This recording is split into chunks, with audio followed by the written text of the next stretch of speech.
And they do ride a lot of horses, which I feel like has to count for something in a Western.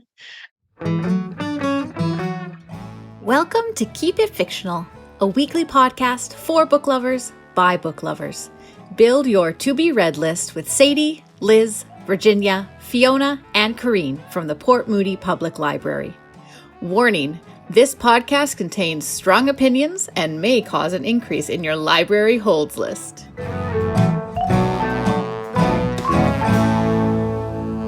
Thank you for joining us again for another episode of Keep It Fictional, book chat from the Port Moody Public Library. I am Virginia, your host today, and I am joined by my book friends, Emma, Sadie, and Corrine. Now, as longtime listeners know, each week we read and talk about a book based on a weekly topic. Now, sometimes the topic works really well for some and maybe not so much for others. But, I feel like after however many episodes we've done, it kind of balances out in the end. But I think it might be safe to say, but then again, maybe I just don't know my book friends as well as I thought, that I think today's topic works for no one. Simply because I don't think this is a genre that any of us read regularly. At least I have never heard anybody talk about it on and off the show. And maybe that is also why, having done almost 200 episodes, we have yet to tackle this genre. We've done everything now, I feel like. We've done romance, fantasy, mystery, thriller, science fiction, historical fantasy, and all kinds of hybrids. But we have not done a Western yet until today. That's what we're doing today. We are going to be doing a book that is a Western. And Fiona, if you're listening, we are finally doing this. I remember you asking about it when we did the episode when we say a genre that we don't usually read. I read a Western for that one. And you said we should do one, on Western. And I feel like we all just pretended we didn't hear you. And just ignored it. But we're doing it. We're doing it today. So a traditional Western is mostly set sort of post-Civil War between the 1840s and the 1910s. And I think the most important thing probably for a Western is sort of that vibe, that feel of the Old West. It takes readers back in time into that place. It's a very nostalgic in many ways. Westerns are not particularly interested in historical accuracy, so it's not really historical fiction. But maybe that lends itself to as they say, this timelessness, that's not really well defined. I think the landscape is definitely a character in itself. As many people pointed out, there is actually lots and lots of description of the landscape in Westerns, that openness with a lot of possibilities, but also quite hostile and harsh. So a lot of Westerns are about sort of survival stories. I think I mentioned before, my husband reads quite a variety of Westerns, and he has a substantial collection at home. In addition to Train magazine, he also subscribed to Old West magazine, which I don't understand. So I asked him, just tell me about it, because I know nothing about this, right? And he basically said to me, he's when you really look at it, a lot of Westerns, have a lot of storylines that are very similar to any other kind of genre fiction. It's about survival. It's about adventure, going on a quest, living on the edge.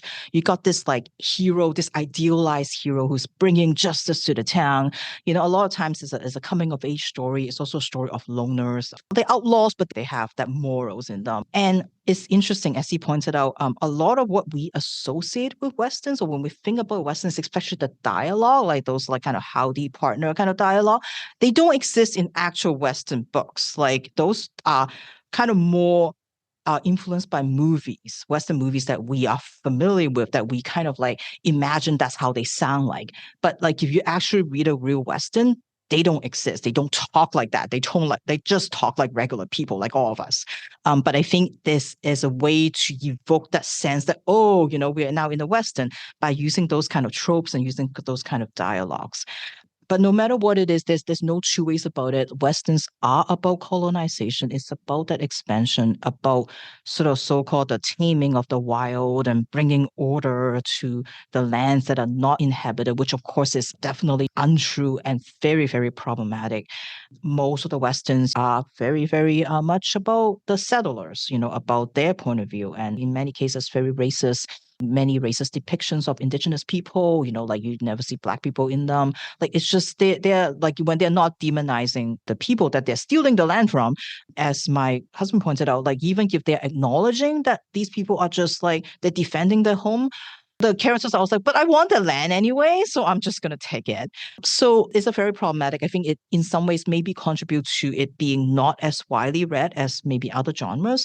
But I think, not in books at least, but I feel like when we're more alive in other formats, in movies, in video games, if Gabriel were here, I'm sure like they will be talking about Red Dead Redemption, they will be talking about Borderlands, kind of a Western adjacent, in space kind of thing. So yeah, it's a genre that there is room, to like reinvent it, to diversify it. I think like many other genres who have gone that route, having like authors of color who is taking those stories, taking the motifs, taking those Old West, and like trying to talk about perspectives that have not shown up yet in the genre. So, I think I'm hoping that, that is something that, like maybe some of us will look at it and be like, you know what, we can like do something about it. And then we can like show sort of other points of views, in these stories. So there are definitely some more contemporary take on the Western stories. I'm really curious to find out whether my book friends have gone with something a little bit more traditional or whether they have gone with something a little bit more contemporary. So we will find out. So we are going to start with Emma. Emma, what Western did you read for today? So I, as you probably assumed, don't really read a lot of Westerns. I think I was turned off from them when I was an undergrad and was forced to read Blood Meridian by Cormac McCarthy. Very traditional Western, a lot of scalping of indigenous folks that happened in that book. I was not into it. I did not finish it. I pretended I read it for my English classes, but it just wasn't for me. And so I think that kind of turned me off of the like traditional Western genre because of what you said, Virginia, kind of the heavy focus on colonization and colonialism and the way that indigenous people and Black people in any sort of POC are treated in them. So traditional Westerns haven't really been my thing. I think I've only read like one other traditional Western in my life, and it was The Best Bad Things, which I did for the Warrior Women episode. And that one was pretty good because it subverted the Western genre in that the protagonist was like a bisexual, gender-bending gunslinger. Like, she was cool. She was also very morally ambiguous, like you said, about Western protagonists, but it wasn't like a traditional Western. It had the Western vibe, but the storyline wasn't like the traditional Western from like the 1800s or whatever. So for this week, kind of predictably, I did not read a traditional Western book, but I do really like sci-fi. And I really like sci-fi Westerns and space Westerns and space operas, as you know about me. So like, I'm a huge Cowboy Bebop fan. Kind of wish Gabriel was here because we could talk about the video game The Outer Worlds, which is super fun if you like space Westerns. But so for today, I have a book that I was kind of drawn to because the plot of it reminded me of the game The Outer Worlds. It's about a stranger who crash lands on planet Earth. In The Outer Worlds, a stranger crash lands on any sort of planet, but they have to kind of fight their way through this galactic empire to get back to the ship that they crashed from.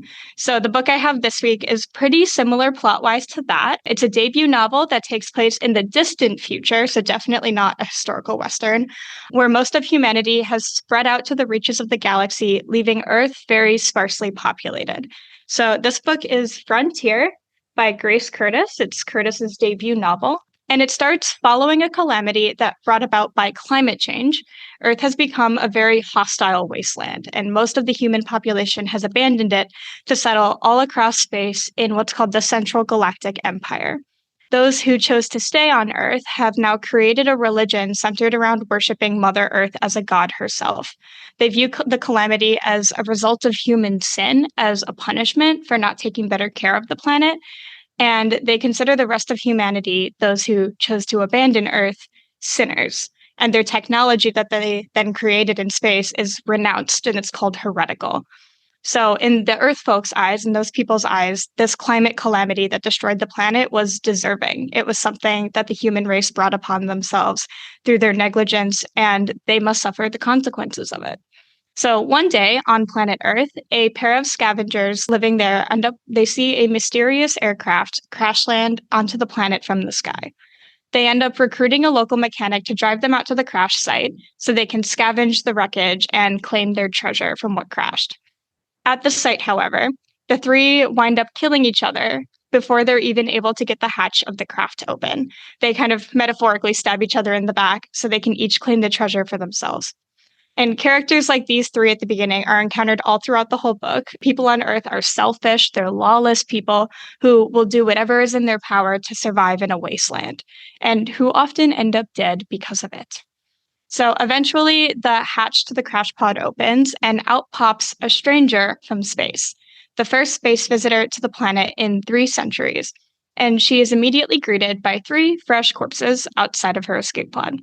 The stranger takes clothes and weapons from the corpses, and she slowly makes her way into the nearest town she can find, where she encounters a librarian, of all people, trying desperately to convince a self-righteous patron that no, he cannot keep the books that he's borrowed, and yes, he must pay for the ones that he's never returned. The patron, who turns out to be the sheriff in town, ends up leaving after seemingly winning the argument with the librarian, and the stranger decides to help the librarian get her books back. In return, she's hoping that she can ask this sheriff if she can use his communicator device to communicate with the spaceship that she crashed from. In order to help the librarian get her books back, the librarian's library is in this van. So what they do is they end up driving the van, housing the library, into the sheriff's home. They kidnap him. And with him in the back of the van, they swerve it so aggressively that the shelves of books collapse on top of him, knocking him unconscious. While he's unconscious, the librarian and the stranger take the stolen books back from his collection, and they leave his unconscious body on the side of the road. So this is the first chapter. In the next one, the stranger is now called the courier, and she's delivering a tortoise from one town down a long and dangerous stretch of desert highway to another town in order to deliver insulin to a young girl. Once again, she must face a lot of hostility of the wasteland and of its inhabitants who seem to always be trying to kill her as she's trying to make this delivery. The book continues like this from chapter to chapter, where in each chapter, the stranger encounters a different person living on Earth. And through the eyes of that person, we learn just a little bit more about who the stranger is through the people that she encounters on her journeys. So in each chapter, the stranger who hails from space also must learn a little more about the tragedies that are suffered by those that are still stuck on Earth. And as she embarks on her journey, she must also keep her own identity to herself as someone from space, as someone from the Empire. She has to keep it a secret, or it could mean her immediate death. Now, her first encounter, the one with the librarian and the sheriff, sets in motion a chain of events that sends the high deputy of the area on her trail to get rid of this space heathen, this person who's wreaking havoc all over his jurisdiction. And the chapters detailing the stranger's adventures alternate with interludes that are either research records from the Empire that reveal a little bit more about what happened to Earth during that climate calamity, or they are scenes from the High Deputy that show him closely following her trail. And usually he's murdering whatever character the stranger had just encountered, trying to get closer to her. Throughout her travels, the stranger is forced to navigate a world where she's not only considered an oddity and an other, but she's also viewed as a threat to those in power, like the High Sheriff. And she's an unpredictable wild card, a gunslinging woman with no loyalties, and a mission to fulfill of her own. Above all, in this world that's ridden of technology, her only true goal is she wants to get a communicator so she can broadcast a message to the woman that she loves, the woman that she lost on the ship when she crash landed down to Earth. So I thought this book was pretty good for a debut. It was pretty good. At times, I felt like the writing was trying a little bit too hard to be really lyrical and prosy. There were a few times where I had to reread a sentence a couple of times to really figure out what happened because it kind of jumbled through. And a lot of the action was kind of implied rather than explained, which seemed a little bit of an odd choice for a Western book. It seemed a little bit more of a literary fiction sort of writing choice. But overall, I think the storytelling and the structuring of the book with those kind of alternating chapters and with the different chapters telling stories of the stranger through the eyes of other people were done pretty well. I enjoyed the way that the author weaves those different characters' narratives together and their perspectives together to kind of piece together that story of the stranger. And each of those individual accounts gives some fresh insight into who the stranger is, kind of seeing the stranger through the eyes of the people living on Earth. And I think the author did a good job of portraying different facets of human nature through those characters that are living on Earth. But if you're less of a fan of episodic storytelling and you want books that are kind of more cohesively tied together, then you may not enjoy this one just because it doesn't feel as cohesive as a traditional novel might feel. there's not a ton of connection between the different stories, and especially between the different like side characters that the stranger encounters along the way. So sometimes it felt like there was too much put on, like too much time and energy was put onto those characters, and then we just never see them again. But you do learn a little bit more about the stranger through those moments. So it kind of works out in the end. But I could see that people who prefer a more plot driven story, less of a character driven story, might get easily frustrated by that. It definitely reads more like a collection of short stories that are decently tied together than one cohesive novel. I did really enjoy the sci-fi Western setting. I liked like the Earth as a wasteland. It was very, if you're a video game fan, it was very Fallout, very The Outer Worlds. I do wish we got to see more of the Empire since I love space opera. I love like Cowboy Bebop. I love these like space Westerns that actually take place in space. So I do wish we got a bit more of that. But if you're into that like futuristic Earth wasteland type of setting, then you'll probably really enjoy this book. If you're a fan of video games, of sci-fi Western video games, then I think you'll really enjoy this. And like I said at the beginning, I was originally drawn to it because of my love for the Outer Worlds. And this book does have a lot of similarities to kind of the setting and the plot of that game. So that was really cool. Also, if you like shows like Firefly, this will totally be up your alley if you like those types of sci-fi Westerns. I will add that you do not learn a whole lot of detail about who the stranger is or her own backstory until the very, very end, or about that like lost love that she's looking for. I think it's around page 200 that you finally learn what her name is. So that could definitely be frustrating for some readers.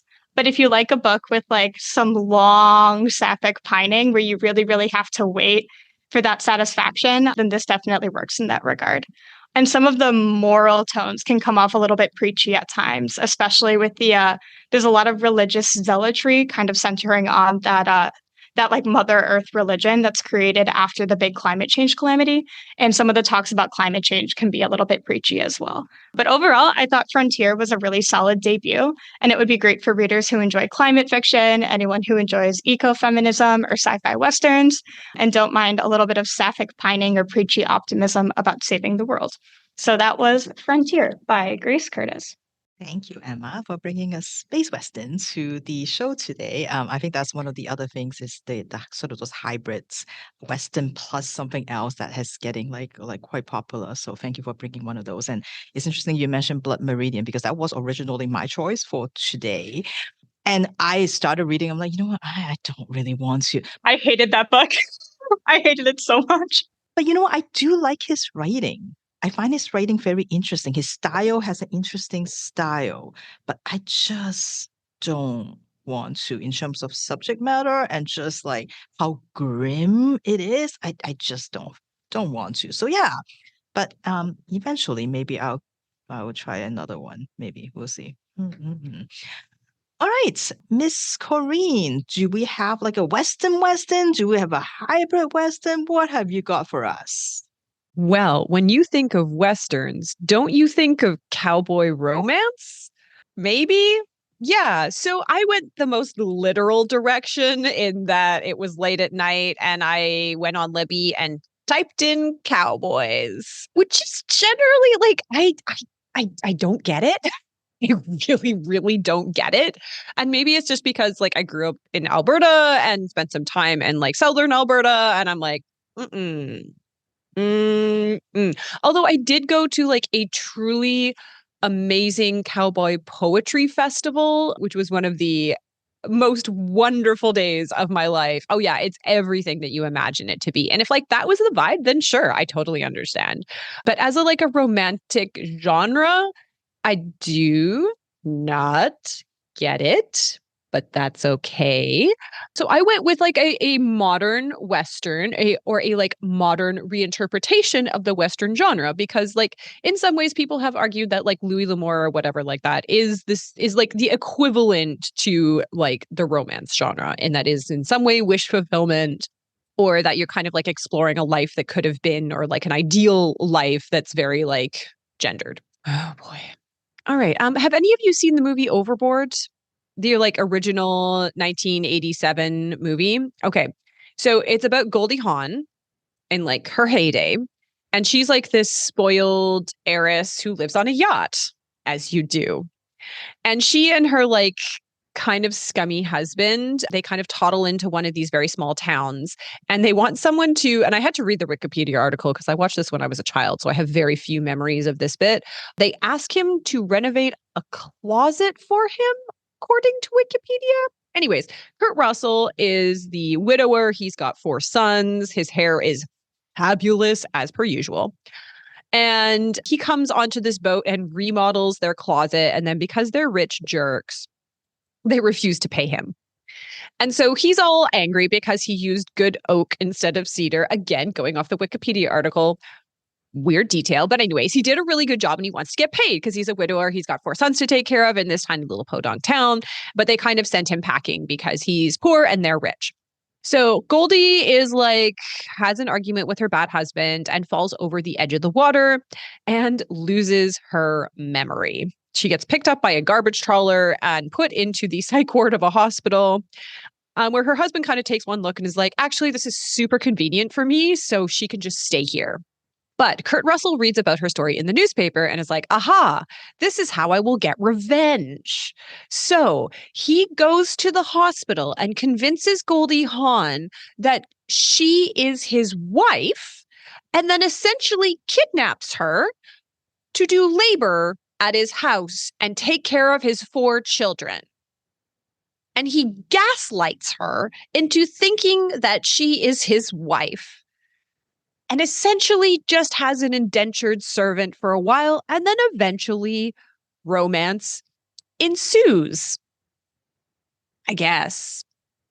So amnesia as a trope in romantic literature has a rich and storied history, and I think it sucks. I don't think it's great. I don't understand the only reason, the only way that I kind of see it is like if it's like on the angstier side of like, oh, we broke up 5 years ago and I still love you, but I'm afraid to say it. And I still think you're my husband, except we're divorced. Like, okay, we're into that. Because amnesia is technically like a second chance romance. It's a no stakes second chance romance. Except one of those people has massive brain injury. And that's where I had a real problem with A Cowboy to Remember by Rebekah Weatherspoon. Just look at them abs, as far as they can see. Okay, so Evie Buchanan is a star chef. She's a reality television show. She was like the first Black chef to win some sort of cooking show, Chippity Chop. I don't know. I can't keep track of them. And she is kind of like a rising star. She has her own shows. She's universally beloved. And she's at this kind of like industry Christmas party and she's having a good time. But Christmas always brings back bad memories for her of like how Nan Buchanan died and she hasn't been back to the farm in a long time. And all these Christmas songs make her think. I need to get rid of my Western accent. Okay, take it down. Make her think about like her old life back on the ranch. And then she gets pushed down the stairs.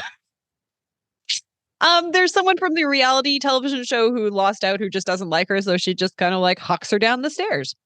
So she wakes up in a hospital with absolutely no memory of who she is. So we're talking like 0, doesn't remember her name, doesn't remember her phone number, doesn't remember her family, nothing. She is a blank slate.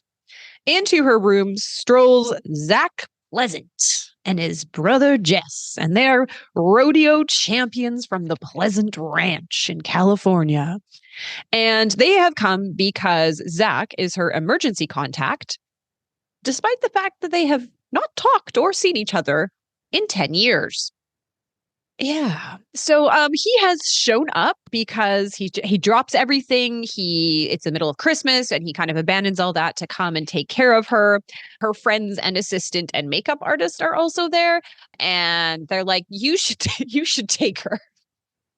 Just take her back to the ranch because she doesn't have any living family, but I don't know, she's from your town and you were clearly friends at some point. So just take this woman. Just take her. Just take her. And so they do.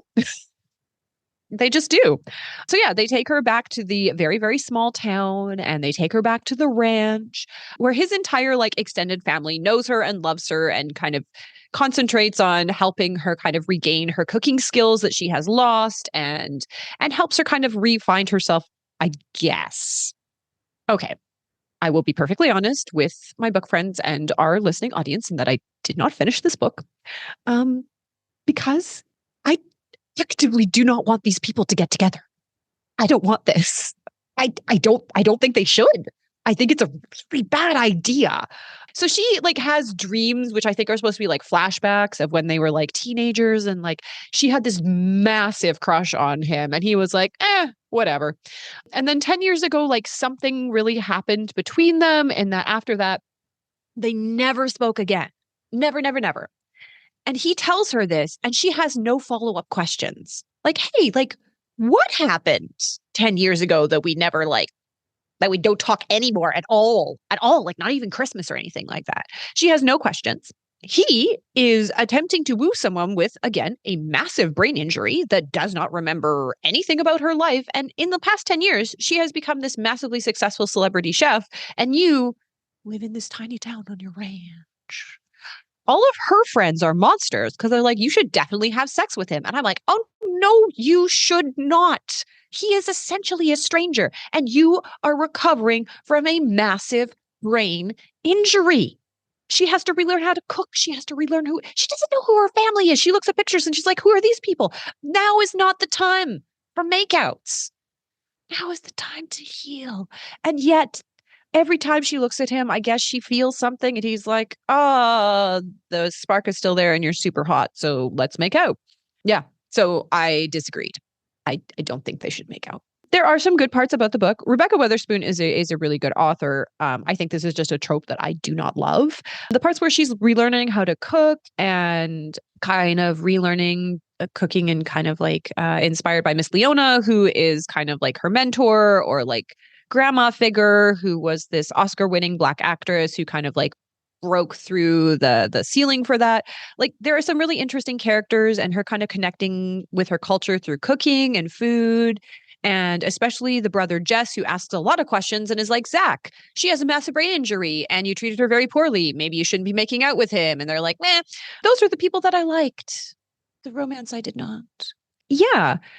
So I initially kind of chose this book of all the kind of cowboy romance because I think that there is kind of this interesting recovering or like re-illuminating of history, especially of like Black cowboys and the history of that. So when you kind of pick up like, or if you've ever watched like a John Wayne movie, like it's as white as the I can see. And yet Black people have always been a part of that landscape.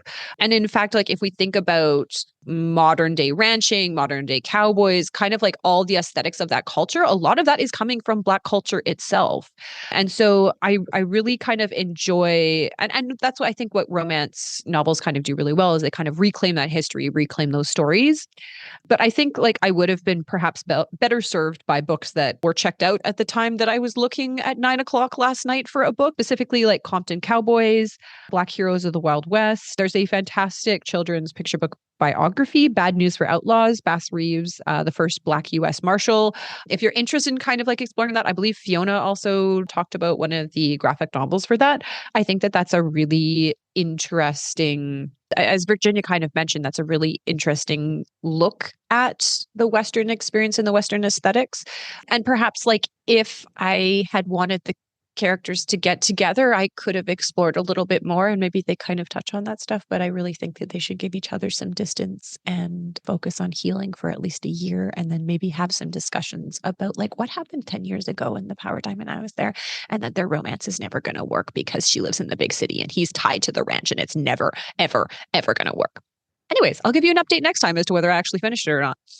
All right. I feel like the theme for Corinne's books this year is kidnapping people who have lost their memory.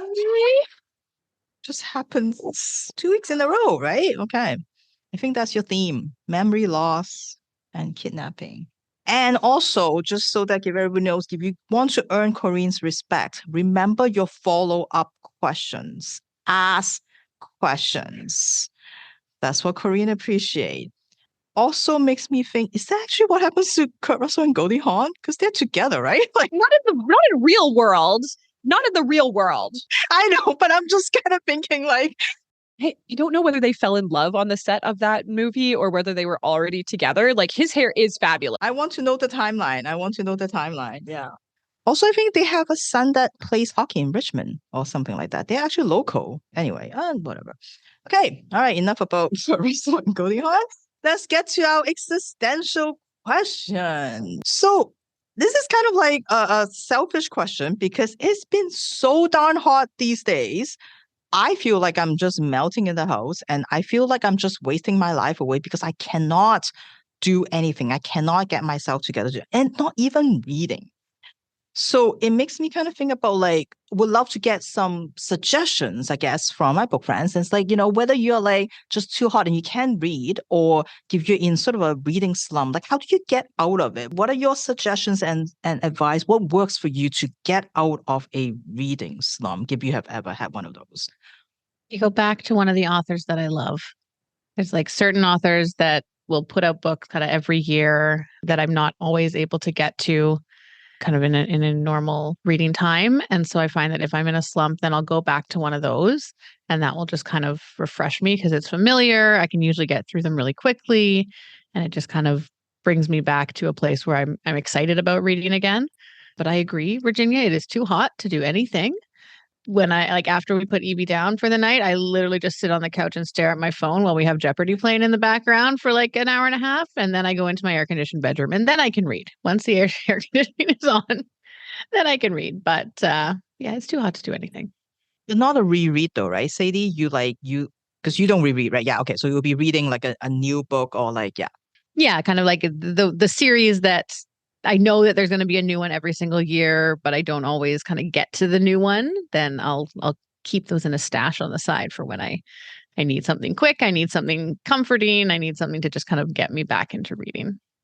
There you go. I do reread actually. So sometimes if my brain is like really shot, that I find is a good way to kind of get out of it because I don't have to pay as close attention because I already know the beats that they're going to hit and I'm just kind of looking for like the emotional journey of it. And so that's what I find kind of really useful. And then when I'm really like, because yeah, after like the whole COVID lockdown, I've never kind of read as much as I did before that. Something that I do find really useful is nonfiction, actually. Choosing something that's on a topic that I'm interested in and maybe just kind of reading like a short chapter, because usually they're quite self-contained in that you don't have to read the entire work. You can kind of flip around to find a particular thing that you're interested in and then just read that. And I would argue if I wasn't wearing so much synthetic clothes, it would be the perfect temperature. I'm like Corinne, I also will reread. So I'll either go back to something that's like tried and true, a book that I really, really love, or I'll read a manga. Like something that's just kind of short and snippy and quick and fast paced. Like I've reread Haikyuu so many times. I've reread Yona so many times because it's like, oh, if I'm in such a funk that I can't get out of it, I at least know that these volleyball boys have my back. And so I can always kind of return to something that's really comforting. And I know not every book friend present in the room is like me, but when it's really hot out, I just go outside because anything outdoors is going to be cooler than inside of my stupid apartment. So I'll go outside and walk around Trout Lake and like feel a little bit of a breeze for a moment. Or if it's my day off, I'll go to the ocean and I'll just like submerge my body in the unforgiving Pacific and feel the cold for a little bit. But yeah, I understand that not everyone here is an outdoor cat like I am. So, but that's my solution when it gets unbearable inside. Interesting. Yeah, because I was thinking about it. I think I'm like the opposite. Like when I'm in the reading slump, I go for something different, something new, something that I know will be weird, that it will just like kind of wake me up in some ways, that it will be like refreshing rather than like the same old, same old. Like I need something different to get myself like out of that, to be like, oh, this is like so amazing. This is so weird. This is so different. Like, what is this? And that's how I get myself out of it. I find that helps a little bit for me. So yeah, but when it's this hot, nothing helps. Nothing helps.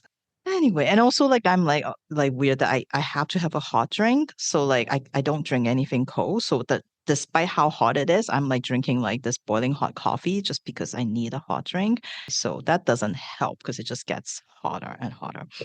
Okay, but that is not what I have heard.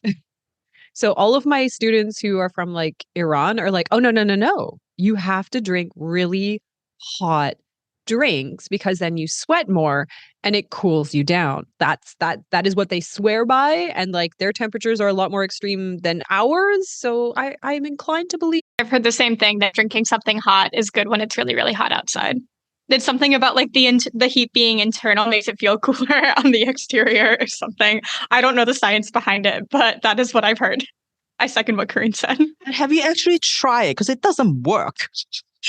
I drink hot coffee throughout the summer too, so but I also drink cold beverages. Yeah, because I'm like, it doesn't hurt. It just get me feeling more hot. And then I regret it. Like, why did I put this hot beverage in me when I shouldn't? Anyway.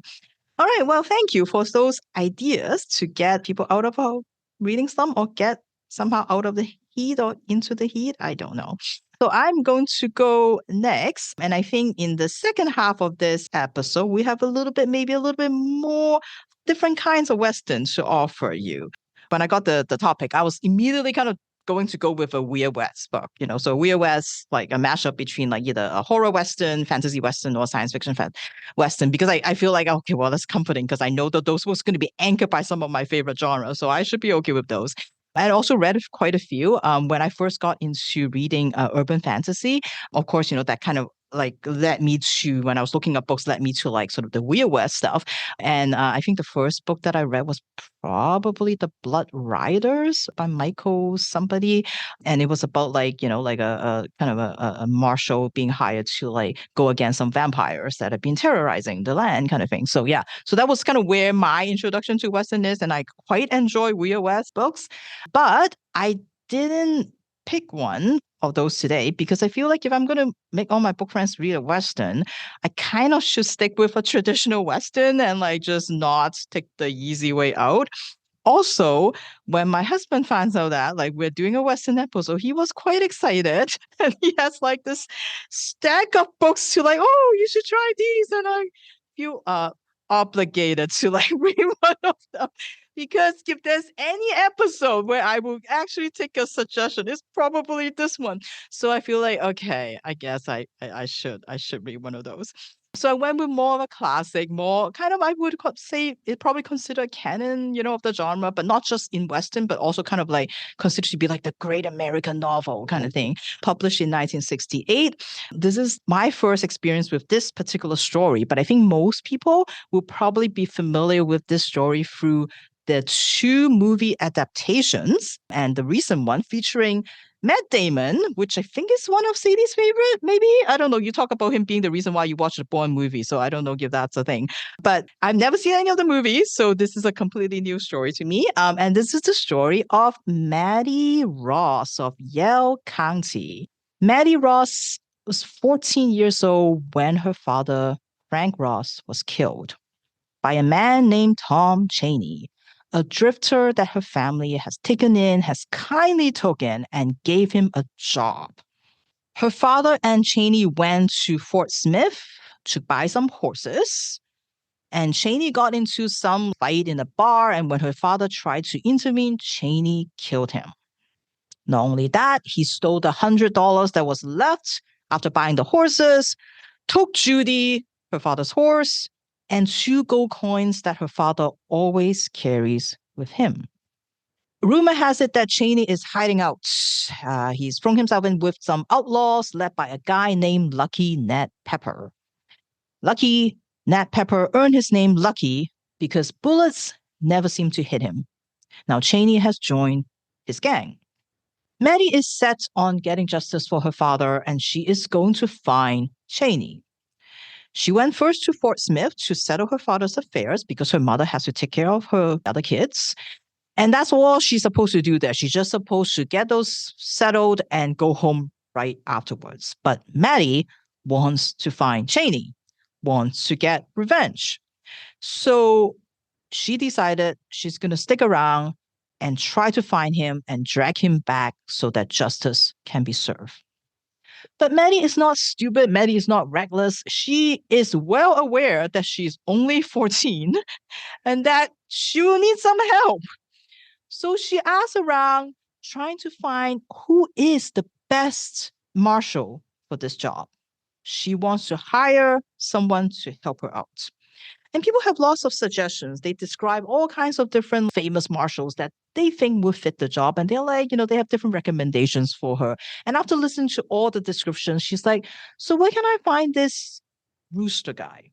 And they're like surprised why she would pick Rooster, because he is kind of a little bit older. He's half drunk most of the time. He's also very trigger happy.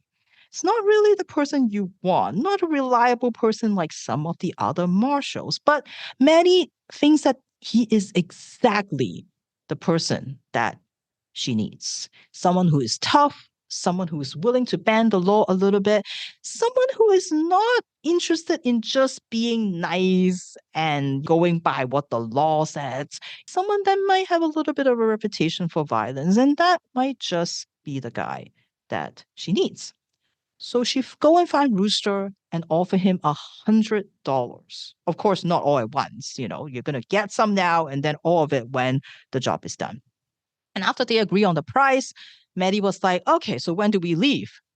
And Rooster was like, wait, what do you mean we? You're not going. I'm going to find the guy for you. You're going to stay right here. And Maddie is like, no. I'm not going to give you money and let you out of my sight. I'm going to make sure things get done and I'm going to see to it. So yeah, no, you're bringing me along. Rooster was like, you're a child. Do you know what you're getting into? But do you think there's anything that could dissuade Maddie from tagging along? No. And this is not going to be the first time that Rooster tries to ditch Maddie, but he can try all he wants. Maddie is not going anywhere. This is, as some of you probably who have seen the movies will know, this is True Grit by Charles Portis. As mentioned, movies by John Wayne, of course, and then later on, the more recent remake by the Coen brothers. True Grit, I think, is considered a Western, but also considered a bit more literary. I think, according to someone who knows Western in my house, it's unique in the way that because it's a very personal story. Unlike many others who are often the stories are often a little bit bigger, a little bit broader in scale. They're always about fighting for the land or trying to somebody has stole the ranch or whatever. This is a very, very personal story. It's about one character who is trying to avenge a wrong done to her family, and that is quite rare. It's also written in first person. So again, another thing that doesn't happen very often in Western. In this case, we have Maddie who is kind of telling the story 50 years later when she's now an older person, and she's kind of talking about the things that happened when she was 14. And so again, quite rare. What I think makes the book different and interesting to me is that Maddie is a very, very different kind of heroine, and it's very refreshing because unlike many novels, when you have female protagonists, very often they're sassy, they're sarcastic, and they're very often very reckless. They just do whatever they want. But that's not Maddie at all. Maddie is she's interested in getting the job done, which is finding her father's killer, and she's determined to do it no matter what. But she's not interested in the adventure. You can tell that she has no interest in becoming a gun-toting sheriff or outlaw or whatever.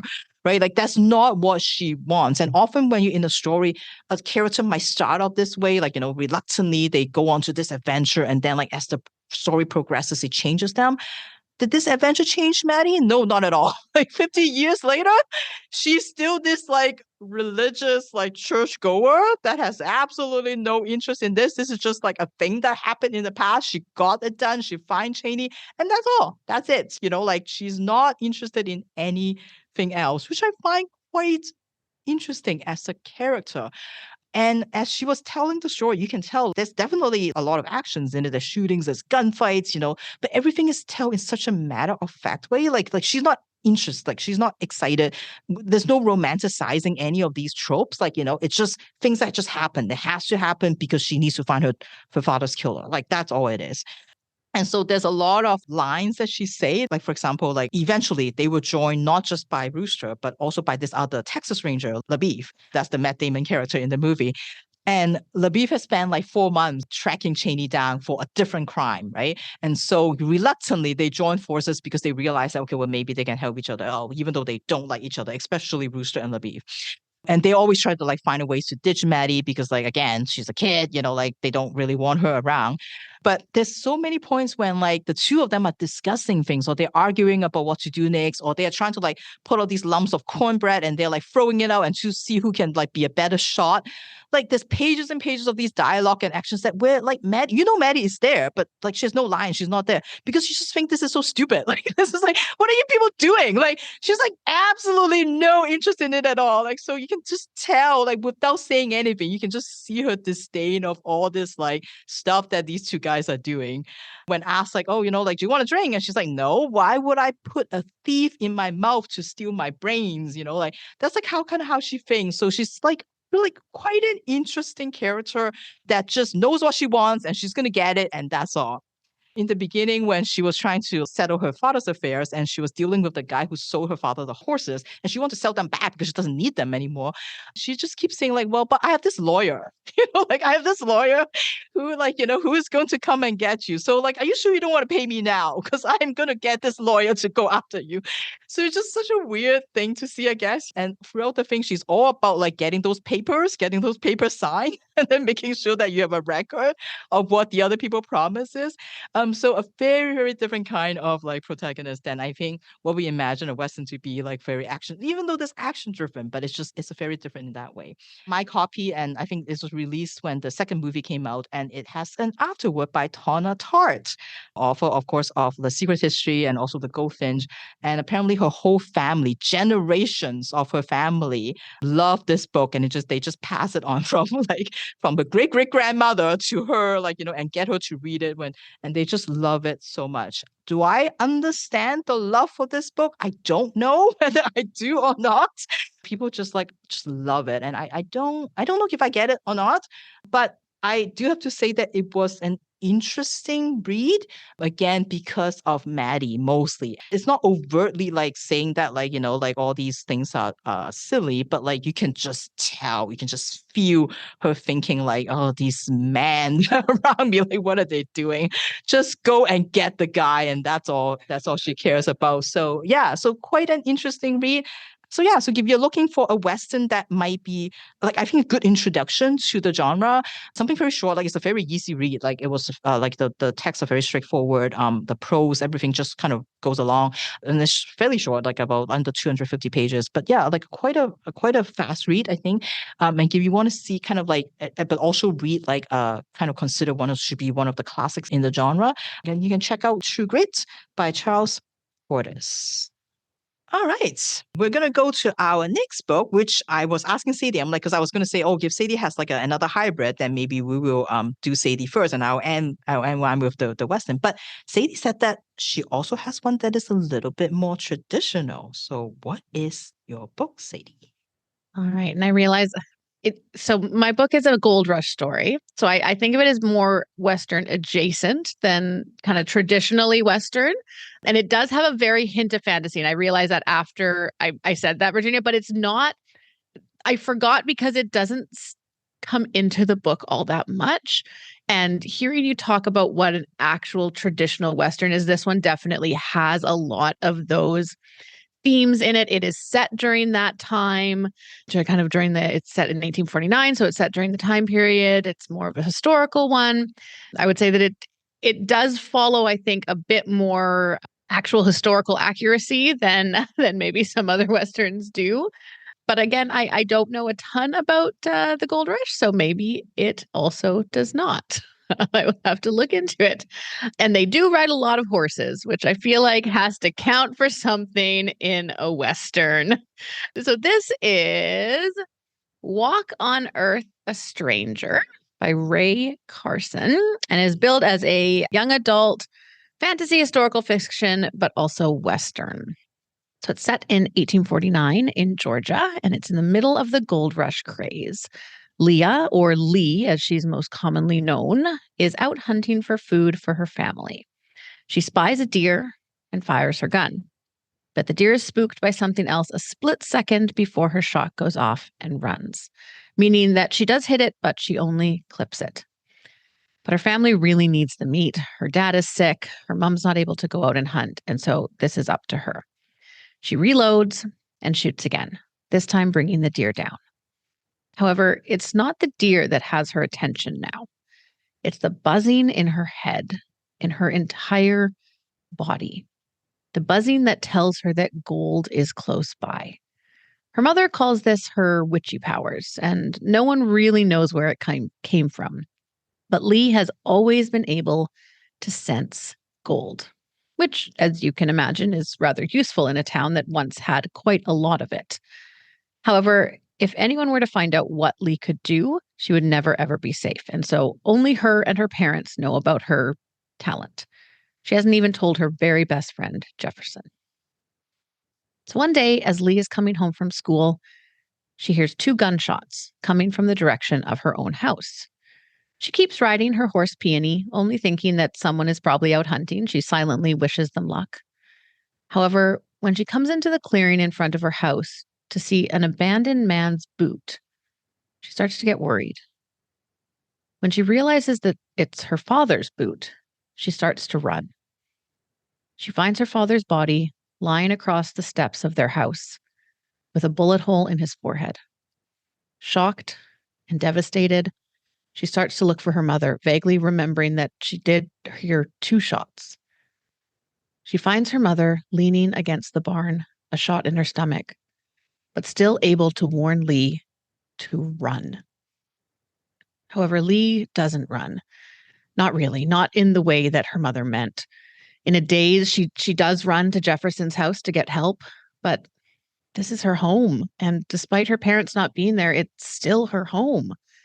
Even after she realizes that not only were her parents murdered, but someone also stole the huge bag of gold dust that they had been hiding under the floor. So she stays. She takes the condolences and food from neighbors numbly, just trying to get through the next day and the next. When Jefferson shows up at her door the morning of her parents' funeral to tell her that he's decided to go to California with the masses of other people to find the gold that everyone is talking about, she doesn't know what to do. She knows that Jeff's father is drunk and mean, and Jeff has often commented on how he'd rather go find his mother's Cherokee family and see if maybe he could find a place with them than stay there with his father. But Leah never thought he'd actually leave. And on the morning of her parents' funeral, even after he asks her to come with him as a wife or even a sister, whatever she wants, she doesn't really have anything keeping her here anymore. But she knows that she still can't walk away from the only home she's ever known. So instead, she watches Jefferson walk away. She gets through the funeral, which the Reverend turns into more of a sermon than a eulogy, and once again, numbly accepts the condolences from neighbors, even the more real and heartfelt ones, like from her father's friend Jim, one of the richest free Black men in Georgia. They'd still seem hollow to her ears. And then her uncle Hiram shows up. Hiram is her brother's younger brother. He's a lawyer who lives hours away in one of the bigger cities, and she doesn't really know him. However, when he approaches her at the funeral and draws her into a hug, calling her Sweet Pea, which sounds weird coming from his mouth, not her father's, her gold sense starts to explode. Hiram is covered in gold dust. Gold dust, just like what was stolen from her own house. Now, Hiram wouldn't kill his own brother, would he? Leah honestly isn't sure. She doesn't know him. But when Hiram suggests later that night that he may also be aware of Lee's special abilities to do with gold, she knows without a doubt that he did kill her parents. And he did it to get to her. Now Lee runs. Now she runs and she doesn't look back. She hacks off her hair and dresses in boys' clothing, calling herself Lee McCauley, which is Jefferson's last name, to hide her connection to her family and praying that no one will realize she's a girl. She sells 2 of her parents' horses and cart to pay for at least part of her way.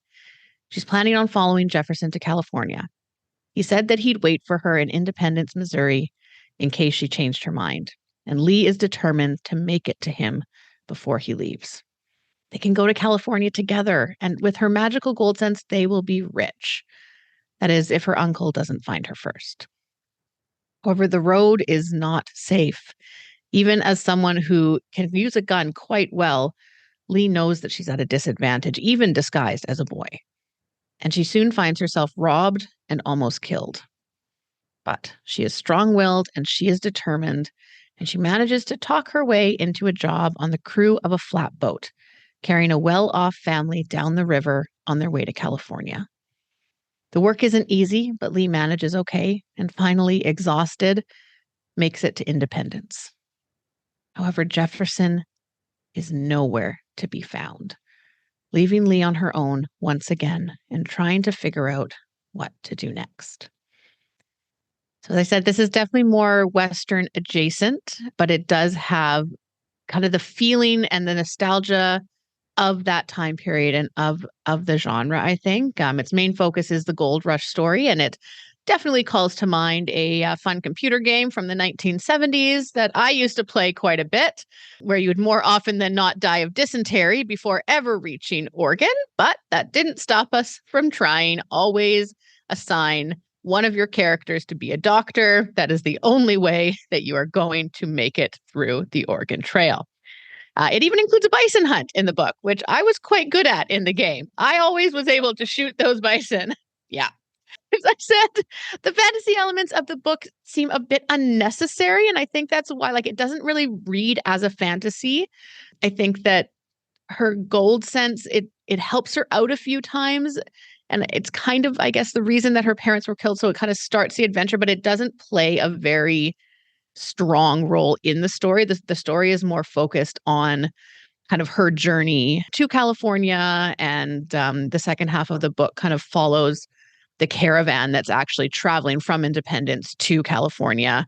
And yeah, kind of tells that more traditional Gold Rush, Oregon Trail type of story. And the gold sense is there, but it's not really there. But the book also does not advertise itself as a high fantasy where magic would be more of the focus. So that might just be my preference for wanting a more magic forward story, and knowing that it was kind of billed as a fantasy, that I was a little disappointed. But yeah, so it doesn't promise a lot of magic. So I think that it delivers on what it's promised, but just I prefer something that would be a bit more fantasy-esque. But that aside, I think that the story was definitely engaging. It is one of those kinds of stories where once you're halfway through the book, you just really hope that something will work out for her, because nothing has worked out for her so far. You just want one thing to go right for her, because it's really bad. But I think that her character and her determination to succeed, and she is so determined to get to Independence, she is so determined to get to California, that kind of carries it through the more discouraging parts of the story. I really liked the character of Jefferson as well. He's really, really loyal to Lee, which I appreciate. And I love kind of seeing their friendship and their trust. The book, I think, does kind of, touching on what you were saying, Virginia, it does a good job of being realistic to the time period, which is not always a positive image. But I think that it also uses that to make a comment on the horrible treatment that was done in that time period. And so it does kind of focus around how the Native Americans are seen, and how that is not an actually accurate depiction of that group of people. Jefferson, as a half Cherokee character, I think is able to provide that representation in a much more positive way. And they're able to kind of touch on that and show the negative sides, but also kind of comment on that and not just say this is reality and this is what's true. They also do have some Black characters in the story, obviously not as many as it would be nice to have. And they show representation of kind of enslaved Black people as well as free Black people. And so I think that the author is trying to make kind of positive, comments on it. I don't know if she's entirely successful, but I think that she's definitely trying. It also quite strongly comments on the role that women had in the era, and showing how much more freedom and autonomy Lee has once she has disguised herself as a man versus the rest of the women who are kind of on this caravan train with her, who are dressed as women and living as women, kind of what they're losing and what she's gaining in that. I think that the story is definitely filled with both like wonderful and supportive characters and friends for Lee, and also some very truly awful characters who you really hope that Lee and her friends will be able to outsmart. The action in the book starts early, and apart from kind of a brief lull before Lee decides to leave her parents' house, it's pretty much nonstop action the whole way, which is kind of nice if you're looking for something a bit more adventurous, a bit more action-filled. The first book of a series, which is good because I do think that the ending came very abruptly, and I think that's because the author's planning on continuing the story in the next book. So yeah, I'd say if you're looking for something that is Western-y, or if you'd like to read about the gold rush craze or the kind of that time period, I know a little bit about the gold rush just because I grew up in a gold rush town. Nelson was a gold rush town in the late 1800s, so I know a little bit about kind of that time period. But if you are interested in that a little bit more, or if you just like a good adventure story that has a strong female protagonist, then I would definitely recommend Walk on Earth a Stranger by Rae Carson. Oh, thank you, Sadie. I feel like Gold Rush stories definitely count as part of sort of that time period, I think. Yeah. So both and YA. So thank you for bringing a YA book as usual to the to the podcast. There's quite a few, I think, in the YA genre. Like like when I was looking things up, there was actually quite a lot of those. So yeah, so that was interesting. All right. Well, now that we have done Western, what should we do next? What are some horrible, not horrible, I didn't say that. What are some other genres that we don't usually read that we can read for next time? What else have we got? Have we done like chick lit before? You can do that next week when I'm not around, whenever that week is. We did romance already. Come on. It's hard. Yeah, but you're going to have another opportunity because you're doing when I'm not around that week. You can do whatever you want. I think Sadie was going to do another romance one. Another romance one, but we could change it to chick lit if you want. Narrow it down to chick lit. Yes, please. Good, I'm good. No, just follow your heart. Follow your heart, Sadie. What even is chick lit? How would you define chick lit? It's sexist literary fiction. Or sorry, sexist definition of what literary fiction is. Written by women. I don't even think it's a genre anymore because someone kind of looked at it and was like, wait a minute, these are just books written by women. Well, I don't know what else. I'm sure there's like a lot, especially subgenres. There's probably a lot that we can tackle, right? Have we done space operas yet? I feel like maybe not. Maybe? Or did we do it for because I think way back at one of our first summer reading club, like our Monopoly summer reading club thing. I feel like that was maybe. I don't know. Maybe. I feel like maybe. Let's do it. I could do a space opera. I enjoy space opera. That's not a challenge now, is it? Assassin fiction. Oh, yes. Yes, Sadie. Oh, yeah. We never do any of those. Animal stories. Oh, yeah. I don't think that we've done like an animal. Oh, no, we did. Did we? We did do it. Yeah. Because I remember doing Hollow Kingdom with the crows. I did. We did do an animal one. Have we done time travel? I don't think we have. And it's been so long since I've had a rant about the time traveler's wife that it's about time. We bring it back. It's about time. Okay. All right. Okay. Well, give listeners, if you have any other random subgenres or genres that you think that we should challenge ourselves or you would like us to challenge ourselves to, please let us know. We'd be happy to do it. Have we done spy fiction? I was just thinking of we did the James Patterson challenge. Have we done the Lee Child challenge? No, I don't think we have. Oh, we did. Did we do spy? I know you talked about, is it Spy Family? But I don't know if that was for a spy episode or just. I don't remember what I was using Spy Family for. That's not a challenge. That's not a challenge. Pay me to talk about Spy Family and I'll do it. Well, we'll look at our I'll trust the spreadsheets and see what other topics we can do. Yes. Yeah, but anyway, well, I hope that like whether you are a fan of Western or not, hopefully out of the 4 books that we talk about today, there might be one that interests you. And you can give this genre a try, or just go watch Cowboy Bebop. That is also an option. Or play Fallout or Red Dead or whatever. So yeah, I'll play Red Dead. Yeah. So there are many options out there if you would like to get into this genre. So yeah. I just assumed that you're going to end off today's podcast with a rousing rendition of Happy Trails to You. You could do it. You're welcome to. I'm not hosting today. I don't have to do a singing send off. Yeah, and I'm hosting today, so I don't want to do it. So I don't have to. Oh, Sadie, help us out. As I say, as the resident singer, I'm happy to take it away. Happy trails to you until we meet again. Nice. I was doing Foley work, but I didn't want to interrupt you. That's the horse. That's the horse. Oh, all right. Well, thank you everyone again for indulging in this. We will find something else to challenge ourselves with next week. So until then, happy reading. We'll see you next time. Bye. Thank you for listening. If you like our show, please tell a fellow book lover about it. You can find a list of all the books we discussed in our show notes. Join us next week for another fun book chat. Until then, keep it fictional.